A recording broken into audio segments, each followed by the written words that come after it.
So we're gonna discuss about 4th, 5th and 6th question in this chapter number 2, the state government part 1.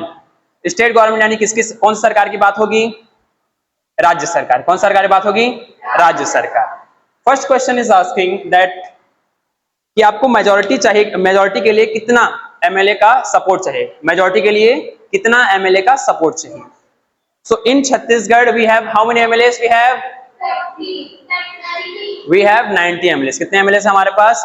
90 MLAs है हमारे छत्तीसगढ़ में total. ठीक है, जिसमें एक पामगढ़ की जो एमएलए हैं श्रीमती शेषराज हरवंश जी, वो उन 90 में से एक हैं. ठीक है, सो उसका आधा, 90 का आधा प्लस 1.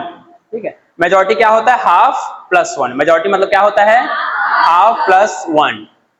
तो जैसे कि हमारे छत्तीसगढ़ में कितने एमएलए हैं? 90. How many MLAs we have in Chhattisgarh? 90. So आप 90 का हाफ करेंगे, इट इज 45. कितना होगा? 45 प्लस 1 दैट इज कितना? 46. एक और एग्जांपल पूछ रहा हूं, अगर किसी राज्य में, ठीक है, फॉर एग्जांपल किसी स्टेट में 60 एमएलएस है. कितने एमएलएस हैं? 60 एमएलएस. तो वहां मेजॉरिटी के लिए कितना एमएलए का चाहिए रहेगा? अगर 60 एमएलए, 60 एमएलए है, कितना चाहिए रहेगा? हाफ प्लस 1 कितना होगा? 31. गुड. ठीक है, तो मेजॉरिटी निकालना आ गया आप लोगों को. Half plus 1. इस चैप्टर में उसका मेंशन नहीं था, इसलिए आपको अलग से नहीं बताया, बाकी ये होता है उसका. मेजॉरिटी का फॉर्मूला क्या है? Half plus 1. क्या होता है? Half plus 1. जैसे ये 90 है तो 90 का आधा करेंगे आप. ठीक है, प्लस 1. तो 90 का आधा कितना होता है? 45 प्लस 1 कितना हुआ? 46. ये आपको समझ आया? 46 कहां से आया? मेजॉरिटी होता है हाफ प्लस 1. क्या होता है? Half plus 1. ये होता है मेजॉरिटी. क्या होता है? Majority. Then we have next, what is the role of MLAs और representative electives in a legislative assembly? MLAs का रोल क्या होता है? किनका रोल? एमएलए यानी कि जो विधायक होते हैं उनका रोल क्या होता है? सीधा बैठिए. एमएलए का रोल क्या होता है? देखिए, role of legislator involve understanding the existing laws, planning, studying, discussing and opposing the enactment of law and problems. बहुत ही सिंपल लैंग्वेज में है. देखिए क्या होता है, पहले कि अंडरस्टैंड करना है कि स्पिरिट ऑफ लॉ यानी कि जो नियम कानून है उनको पहले उनको क्या करना रहता है? समझना रहता है. क्या करना रहता है?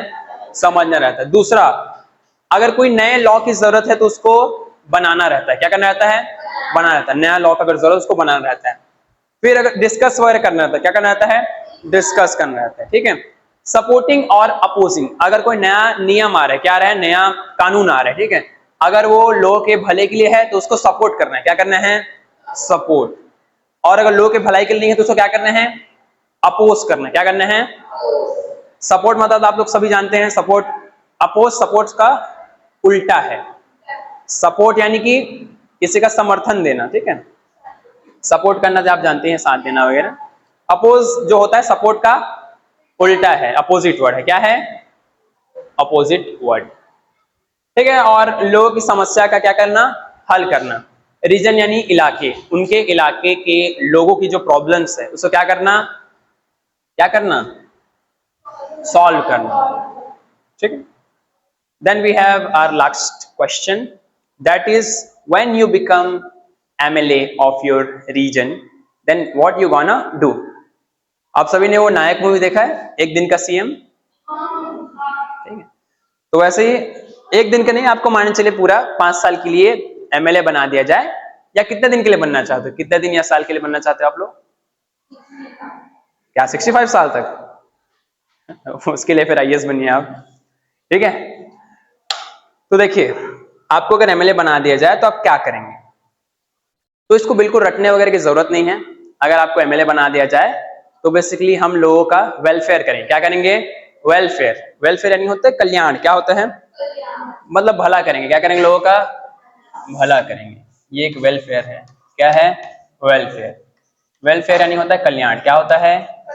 कल्याण. इसको अलग से लिख लीजिए आप लोग वर्ड मीनिंग में. तो हम लोगों का भला करेंगे. क्या करेंगे?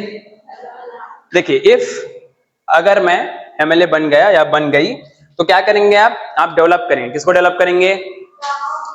स्कूल को. और एजुकेशन का लेवल क्या करेंगे? अपलिफ्ट करेंगे. क्या करेंगे? अपलिफ्ट. यानी एजुकेशन का लेवल है उसको आप उठाएंगे, क्या करेंगे, मतलब बेहतर एजुकेशन दिलाएंगे, क्या दिलाएंगे, और विलेजेस में स्कूल वगैरह आप लोग खुलवाएंगे, ठीक है। मेडिकल फैसिलिटीज और रोड्स बनवाएंगे। मेडिकल फैसिलिटीज मतलब कि आप हॉस्पिटल्स वगैरह, एम्बुलेंस सर्विसेज, ये सब लोगों के लिए अवेलेबल कराएंगे, क्या कराएंगे, अवेलेबल कराएंगे, ठीक है। रोड्स बनवाएंगे, क्या बनवाएंगे, रोड्स। फिर है इंफ्रास्ट्रक्चर, क्या है, इंफ्रास्ट्रक्चर। इंफ्रास्ट्रक्चर यानी होता है जिसके डैम वगैरह बनवाएंगे, ब्रिजेस बनवाएंगे, ठीक है। और इंफ्रास्ट्रक्चर में और क्या क्या आता है, बिल्डिंग्स हो गया, ठीक है, रोड्स वगैरह, ये सब चीज ना इंफ्रास्ट्रक्चर में आता है। ये सब चीज बनवाएंगे, क्या बनवाएंगे, ये सब चीज। और लोगों की बेसिक फैसिलिटी, लोगों की बेसिक जो सुविधा है, जैसे कि पता ना आपको 3 बेसिक नेसेसिटी क्या होती है, रोटी, कपड़ा और मकान। फूड, शेल्टर और क्लॉथ। क्या होता है, फूड, शेल्टर, क्लॉथ, रोटी, कपड़ा, मकान जिसको बोलते हैं। तो आपको पता है अभी भी कई इलाकों में लोगों के पास पीने के लिए पानी नहीं है, क्या नहीं है, पीने के लिए पानी नहीं है। और क्लीनलीनेस मतलब वाटर जो है वो आपको मिले, और ये आप मतलब मेक श्योर करें कि लोगों को पानी मिले, क्या मिले, पानी, साफ पीने लायक पानी, क्या मिले, clean drinkable water, clean drinkable water. Clean यानी साफ, ड्रिंकेबल यानी पीने लायक, और वाटर यानी पानी। और नीडी पीपल, नीडी यानी जरूरतमंद लोग, नीडी पीपल, इन लोगों की क्या करेंगे आप, मदद करें। तो अगर आप एमएलए बनते हैं तो ये सारी चीज करेंगे ऐसा। तो इसमें कुछ रटने जैसा नहीं है, अगर आप एक अच्छे मनुष्य हैं तो ये सब चीज क्वालिटी आपके में इनबिल्ड होंगी, आपको ऐसे झूठ नहीं बोलना पड़ेगा, ठीक है। तो एक अगर अच्छा व्यक्ति है वो ये सारी चीज उसको रटना नहीं पड़ेगा, ये ऑटोमेटिक उनके मन के अंदर से आएंगे।